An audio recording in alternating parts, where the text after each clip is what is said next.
নদীর ধারে এক ছোট্ট কুঁড়ে ঘরে থাকত দরিদ্র জেলে রাখাল। তার লক্ষ্য ছিল প্রতিদিন মাত্র 3টি মাছ ধরা। একটি মাছ নিজের জন্য, একটি মাছ দরিদ্রকে দান, শেষটি বিক্রি করে বাজারের খরচ। বাকি সময়টা সে শান্তিতে ঘুমাতো, বাচ্চাদের সাথে খেলতো আর স্ত্রীর সাথে গল্প করত।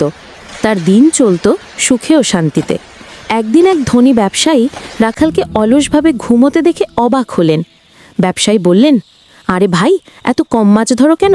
আরও বেশি পরিশ্রম করো, আরও জাল কেনো, কোম্পানি বানাও, অনেক টাকা কামাও। রাখাল জিজ্ঞেস করলো, তারপর কি হবে? ব্যবসায়ী উৎসাহে বললেন, তারপর তুমি একসময় অবসর নেবে, গ্রামে ফিরে এসে শান্তিতে ঘুমাবে, স্ত্রীর সাথে গল্প করবে আর বাচ্চাদের সাথে খেলবে। রাখাল মুচকি হেসে বলল, ভাই, এত ঝামেলার দরকার কি?